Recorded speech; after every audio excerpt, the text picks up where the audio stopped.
1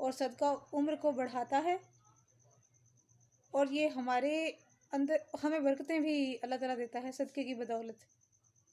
کیونکہ اس سے بہت ساری احادیث، بہت ساری چیزیں اس چیز سے ثابت ہیں، اور وہ یہ والی ثابت ہیں کہ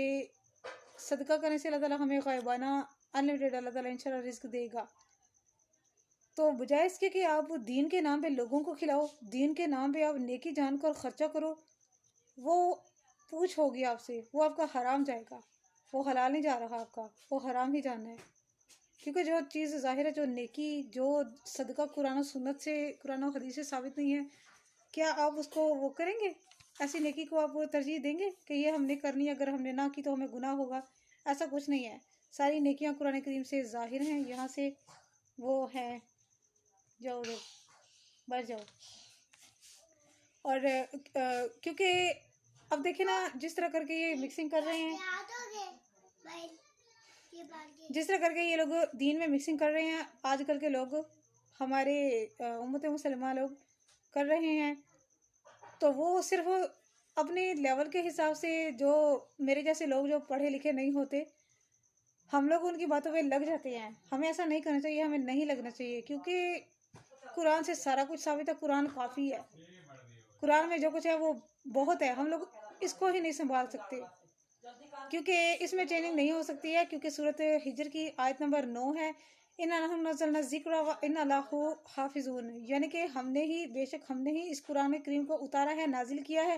اور ہم ہی اس کے محافظ ہیں۔ اس کے انشاءاللہ تعالیٰ زیر زبر میں بھی کوئی غلطی نہیں ہو سکتی، کوئی بندہ منہ اٹھا کے یہ نہیں کہہ سکتا کہ یہ چیز قرآن میں ہے، یا یہ حکم ہم نے قرآن میں پڑھا ہے، کسی کی جرت ہی نہیں ہے انشاءاللہ ایسا کہنے کی، ایسا کرنے کی۔ اگر قرآن میں پڑھا ہے تو ٹھیک ہے، ہمیں دلیل دے، ہمارے پاس الحمدللہ قرآن کریم موجود ہیں، ہم لوگ دلائل تلاش کر لیں گے، ہم لوگ انٹرنیٹ سے بھی سرچ کر سکتے ہیں، جیسا کہ میں آپ کو بار بار کہتی رہتی ہوں کہ یہ فلاں سورت کی فلاں آیت نمبر ہے، فلاں پارے میں ہے، فلاں آیت نمبر ہے، اس طرح کر کے مزہ تو تب ہے اس طرح کی دلائل لیں آپ بھی، جیسے کہ میں نے آپ کو ابھی شروع ہوتے ٹائم بتایا تھا۔ تو یہ چیز ہے۔ آگے فرمایا، پس اے محبوب، آپ ان لوگوں کے درمیان خواہ وہ عربی ہوں یا اجمی ہوں یا جس مرضی مذہب کے ہوں، آپ ان کے درمیان اس قرآن کے مطابق فیصلہ کریں، کیونکہ جو ان کے لیے چیزیں حلال و حرام کی گئی ہیں، جو ان کے لیے وہ کیا گیا تھا سارے کا سارا، وہ بھی اس میں موجود ہے، جیسا کہ ابھی یہاں پر سورۃ مائدہ میں ہو چکا ہے، چند ایک جگہ پر سورۃ بقرہ میں بھی آیا ہے، باقی جو سورۃ الانعام اس کے بعد جو ہے کہ اس میں بھی انشاءاللہ وہ سارا جو ہے وہ آئے گا، اس کا کہ ان کے اوپر کون سا اور کیا چیز حلال حرام کی گئی ہے، ان کے درمیان ہم نے کون سا کیا فیصلہ کرنا ہے، اور تورات و انجیل میں سب کچھ موجود ہے، لیکن ان لوگوں نے ان کی قدر نہیں جانی۔ اللہ تعالیٰ ان کتب کی تعریف و توصیف بیان کرتے ہوئے آگے ہمارے قرآن کریم کے بارے میں اللہ تعالیٰ ہمیں بتا رہے ہیں کہ اس بارے میں جو ہے وہ کیا ہے۔ تو نبی کریم صلی اللہ علیہ وسلم کو یہ اختیار تھا کہ وہ چاہیں تو ان کے درمیان فیصلہ کریں، یا چاہیں تو ان کے درمیان فیصلہ نہ کریں، یہ اللہ تعالیٰ نے خود، کیونکہ اس سے پہلے میں آپ کو آیات میں بتا چکی ہوں، ان کو یہ اختیار اللہ تعالیٰ نے عطا فرمایا تھا۔ اب انہوں نے کہا اپنی تورات لاؤ، تو وہ سارے کا سارا ٹاپک جو میں آپ کے ساتھ بیان کر چکی ہوں، تو نبی کریم صلی اللہ علیہ وسلم وہ ان کو کہتے کہ اپنی کتاب لاؤ، میں اس سے فیصلہ تمہیں کر کے دیتا ہوں، تو اس سے اور اس سے ملتا جلتا تھا، یعنی کہ قرآن کریم میں جو ہے اور وہ ملتا جلتا تھا، کیونکہ اب قرآن کے بعد اور کوئی کتاب نہیں آنی، اور کوئی اللہ تعالیٰ کی طرف سے احکامات نازل نہیں ہونے، اس لیے یہ ختم ہو چکا، یہ کمپلیٹ ہے، اس میں کوئی بھی ادھر سے ادھر جو ہے وہ چیز نہیں ہو سکتی۔ البتہ شریعتیں اوامر